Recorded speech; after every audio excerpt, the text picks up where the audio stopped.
las lágrimas de un hombre nunca deberían ser el arma que te desarma, ni el veneno que te obliga a arrodillarte. Yo no lo sabía. Para mí, sus lágrimas eran la prueba irrefutable de mi fracaso como compañera, como ser humano. Cada gota que rodaba por su mejilla era una acusación silenciosa, un juicio que yo siempre perdía. Me manipulaba con su tristeza, y yo, obedientemente, respondía con una culpa que me devoraba por dentro, hasta que no quedó nada de mí, solo el eco de sus sollozos y el cascarón vacío de la mujer que una vez fui. La culpa se convirtió en el aire que respiraba, en el lenguaje que hablábamos.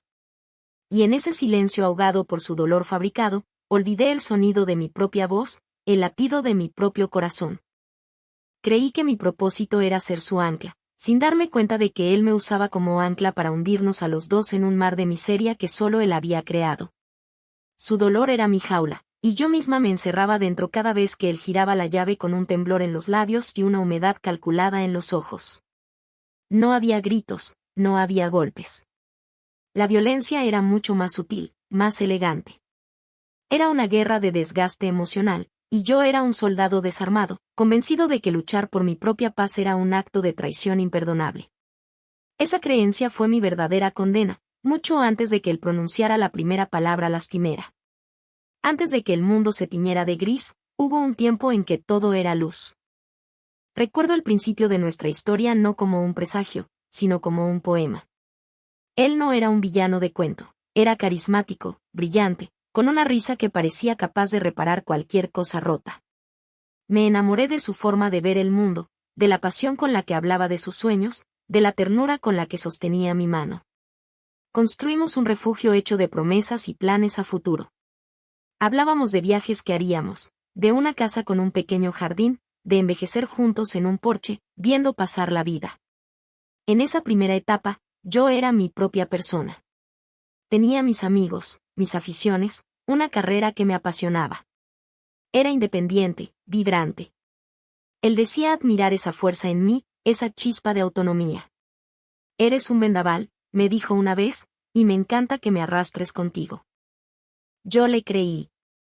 Creí que amaba mi fuerza, sin entender que, para algunas personas, la fuerza de otro no es algo para admirar, sino algo para conquistar y someter. Nuestra vida era un equilibrio delicado y hermoso. Yo le daba espacio, él me daba apoyo. Nos complementábamos. Oh, eso pensaba yo.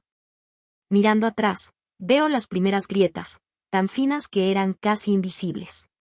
Pequeños comentarios sobre mis amigos, preguntas cargadas de una sutil posesividad sobre mi tiempo.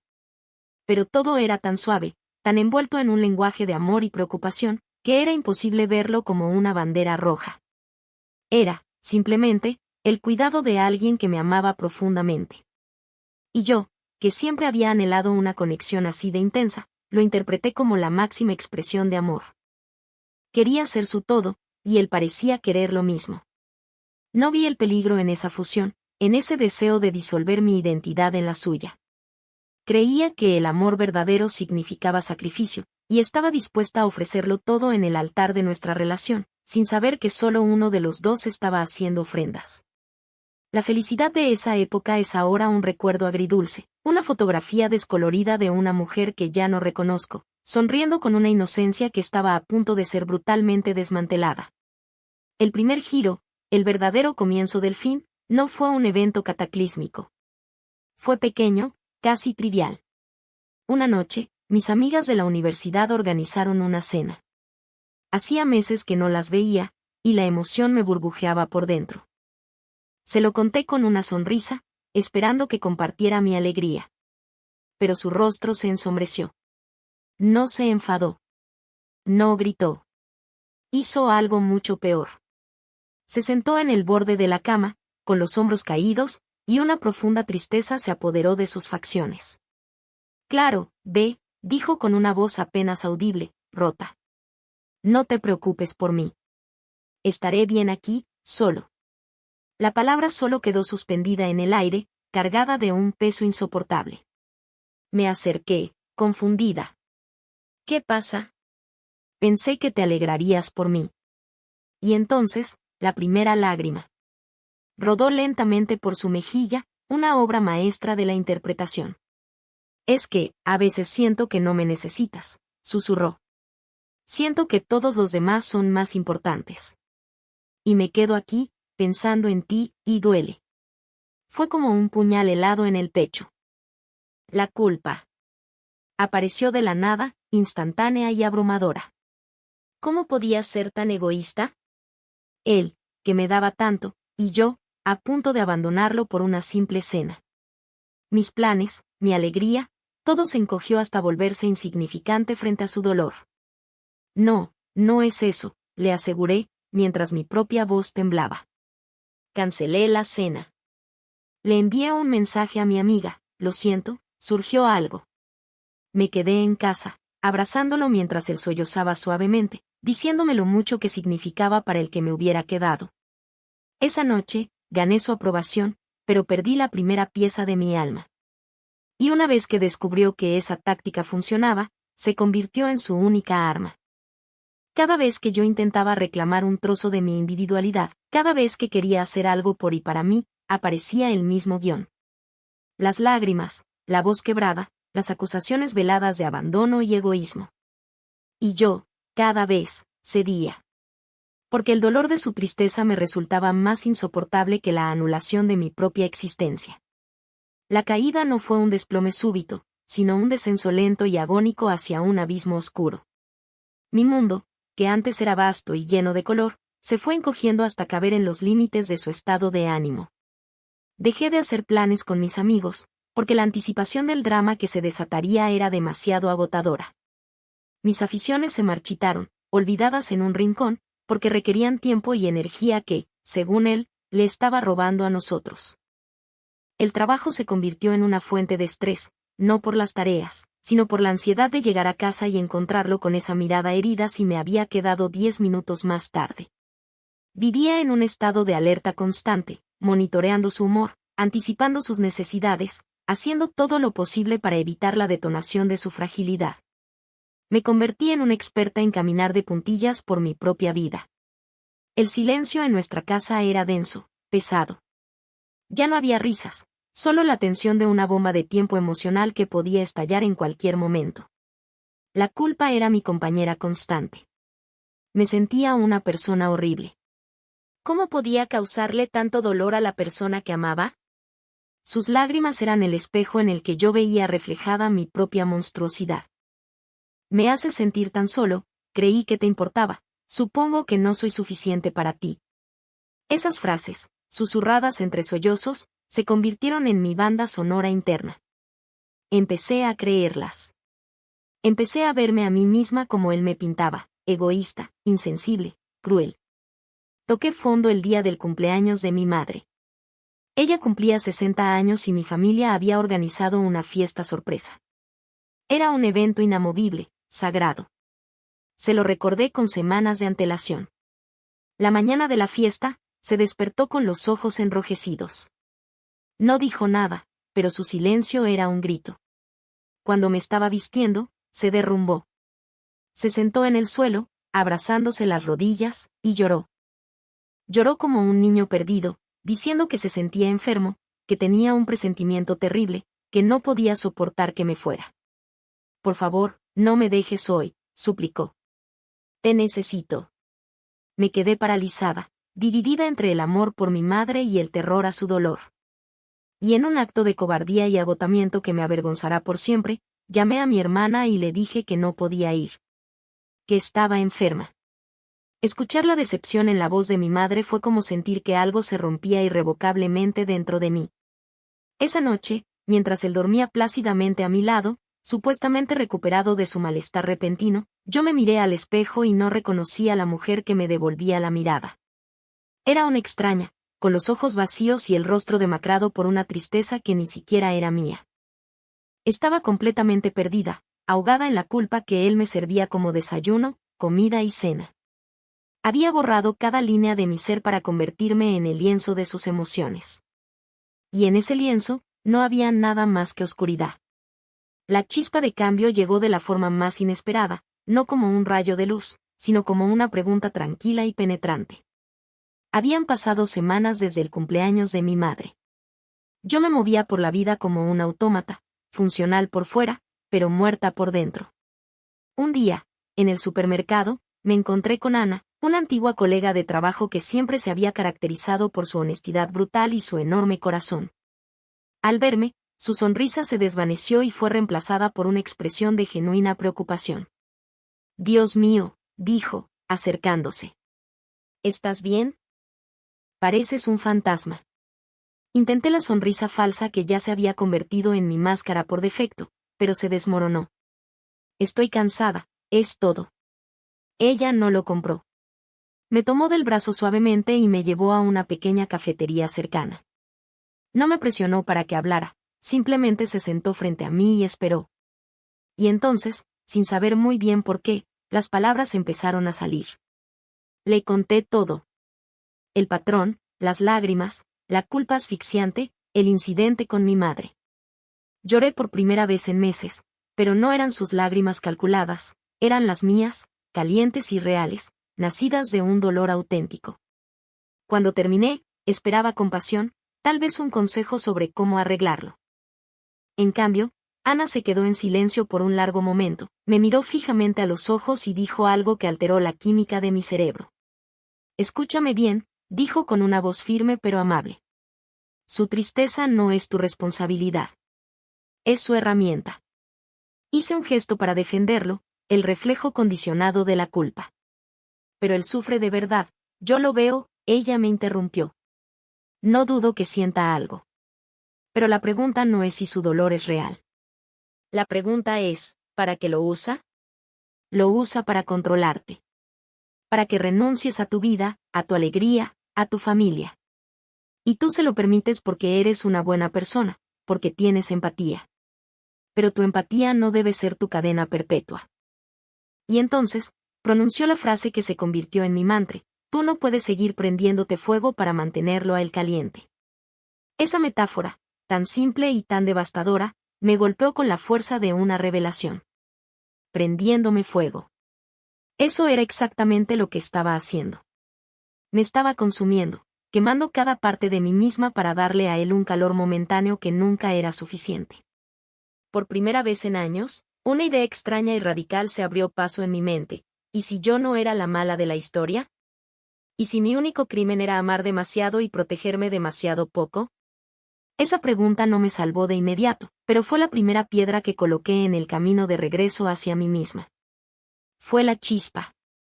Débil, temblorosa, pero innegablemente presente en la más profunda oscuridad. La transformación no fue un momento, fue un proceso. Lento, doloroso y lleno de retrocesos. Armada con la frase de Ana, comencé una guerra de guerrillas por mi propia soberanía. Empecé con algo pequeño. Una tarde, anuncié que iba a salir a caminar sola durante 1 hora. Como un reloj, su rostro se descompuso. La tristeza apareció en sus ojos. «¿Pero por qué sola?», preguntó con esa voz lastimera que antes me habría destrozado. Pensé que podríamos ver una película. Mi corazón empezó a latir con fuerza. La culpa, esa vieja conocida, llamó a mi puerta. Pero esta vez, respiré hondo y recordé la imagen de mí misma en llamas. «Porque lo necesito», respondí, con una firmeza que me sorprendió a mí misma. «Volveré en 1 hora». Y me fui. Caminé con las piernas temblando, sintiéndome la peor persona del mundo. Cada paso era una batalla contra la voz en mi cabeza que me llamaba egoísta. Pero también, con cada paso, sentía una brisa de libertad en mi rostro. Cuando volví, él estaba sentado en silencio, irradiando un aura de martirio. No lloraba, pero su postura era un grito. Me ignoró por el resto de la noche. Fue horrible. Pero sobreviví. Y a la mañana siguiente, el sol volvió a salir. Esa pequeña victoria me dio el coraje para la siguiente. Empecé a reconectar con mis amigos. Una llamada telefónica. Un café rápido. Cada acto de independencia era recibido con el mismo tratamiento, un muro de tristeza pasivo-agresiva, diseñado para hacerme sentir culpable. Pero yo me aferraba a mi nueva verdad: su felicidad no era mi trabajo. Comencé a leer sobre manipulación emocional, sobre codependencia, sobre narcisismo. Las páginas de esos libros eran un espejo de mi vida. Vi los patrones, las tácticas, el lenguaje. Entenderlo no borraba el dolor, pero le daba un nombre, lo despojaba de su poder místico. Ya no era solo su dolor, era chantaje emocional. Nombrar al monstruo era el primer paso para vencerlo. Hubo días en que fallé. Días en que su actuación era tan convincente, tan desgarradora, que yo cedía, cayendo de nuevo en el viejo patrón. Esos días eran los más duros, porque venían acompañados de una oleada de autodesprecio. Pero aprendí a perdonarme. Aprendí que la recuperación no es una línea recta. Cada vez que caía, me levantaba un poco más rápido, un poco más sabia. Estaba reconstruyendo mi identidad, pieza por pieza. Volví al gimnasio. Me inscribí en una clase de cerámica que siempre había querido tomar. Recuperé mi risa, primero en susurros, luego a carcajadas. Estaba redescubriendo a la mujer que había sido, y me di cuenta de que, a pesar de todo, todavía estaba allí, esperando pacientemente bajo capas y capas de culpa impuesta. El clímax no fue una batalla de gritos, sino un momento de una calma aterradora. Él sintió que me perdía. Mi creciente independencia, mi negativa a seguir participando en su teatro emocional, lo había desarmado. Ya no tenía el control. Y eso lo aterraba. Una noche, intentó la jugada final, el ataque definitivo. Yo había aceptado una oferta para un proyecto laboral que requería viajar durante una semana. Era una oportunidad increíble, un paso gigante en mi carrera y en mi recuperación personal. Cuando se lo conté, desató todo su arsenal. Fue la actuación de su vida. Se arrodilló, literalmente. Las lágrimas no eran un goteo, eran un torrente. Me suplicó. Me dijo que si me iba, nuestra relación se acabaría. Que no podría soportarlo. Que mi ambición lo estaba destruyendo. Que lo estaba abandonando en su momento de mayor necesidad. Hace un año, esa escena me habría aniquilado. Me habría hecho abandonar todo por él. Pero esa noche, algo había cambiado para siempre. Lo miré, arrodillado en el suelo, llorando desconsoladamente, y por primera vez, no sentí culpa. No sentí ira. Sentí una profunda y abrumadora lástima. Lástima por él, por su incapacidad de encontrar la felicidad dentro de sí mismo. Y lástima por la mujer que yo había sido, que había creído que su misión era llenar ese vacío. Me arrodillé frente a él, no para ceder, sino para hablarle a su nivel. Lo miré a los ojos y con una voz tranquila, sin un ápice de temblor, le dije la verdad. Te he querido mucho, comencé. He querido tu felicidad más que la mía. Pero he aprendido que no puedo dártela. Nadie puede. Tu felicidad es tuya, es tu responsabilidad. Y mi vida es mía. Él me miró, confundido, las lágrimas se detuvieron por un segundo. Mi vida es mía, repetí, más para mí que para él. Y no voy a seguir prendiéndome fuego para mantenerte caliente. Aceptaré este trabajo. Me iré esa semana. Y cuando vuelva, tendremos que hablar sobre nuestro futuro, pero desde un lugar de honestidad, no de manipulación. El verdadero clímax no fue su reacción, que fue una mezcla de shock y rabia silenciosa. El clímax fue interno. Fue el momento en que esas palabras salieron de mi boca y sentí que la última cadena de culpa se rompía y se convertía en polvo. En ese instante, me perdoné a mí misma. Me perdoné por haber tardado tanto, por haberme perdido, por haber creído que mi valor residía en mi capacidad para absorber el dolor de otro. Me levanté del suelo y, por primera vez en años, me sentí ligera. Me sentí libre. El cierre emocional no es un final feliz de película, es algo mucho más profundo y real. Es la paz. Después de esa noche, la dinámica se rompió para siempre. La relación, como la conocíamos, no sobrevivió a mi libertad. El silencio que siguió a su partida fue, al principio, ensordecedor. El espacio vacío en la cama, la ausencia de su presencia expectante, el cese del drama constante. Fue extraño, casi incómodo. Pero lentamente, ese silencio se transformó. Dejó de ser la ausencia de él y se convirtió en la presencia de mí. Empecé a llenar ese silencio con cosas que amaba, música, la voz de mis amigos por teléfono, el sonido de mis propios pensamientos sin el filtro de la culpa. Reconstruí los puentes que había quemado. Llamé a mi madre y le pedí perdón, no con excusas, sino con la verdad. Lloramos juntas, y su abrazo sanó una herida que creía incurable. Hoy, mi vida no es perfecta, pero es mía. Cada decisión que tomo, buena o mala, nace de mi propia voluntad. He aprendido que la empatía es, en efecto, un superpoder, pero como cualquier poder, requiere sabiduría y límites. No puedes salvar a nadie que no quiera ser salvado, y ciertamente no puedes hacerlo a costa de tu propia alma. He aprendido a distinguir entre el dolor genuino que merece compasión y el dolor que se usa como moneda de cambio para comprar el control. Si estás escuchando esto, si alguna vez te has sentido atrapado en la tristeza de otra persona, si la culpa es el aire que respiras, quiero que sepas algo. No eres una mala persona por querer tu propia paz. No eres egoísta por poner tus necesidades primero. Establecer límites no es un acto de crueldad, es el acto de amor propio más fundamental que existe.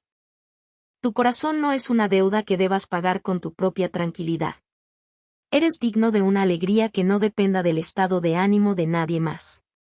La persona más importante de la que debes cuidar, la única a la que nunca debes abandonar, eres tú. Aprende a escuchar tu propia voz por encima del ruido de las lágrimas de otros. Porque en esa voz reside tu verdad, tu fuerza y tu camino de regreso a la luz. Y esa luz, una vez que la redescubres, nadie te la puede quitar jamás.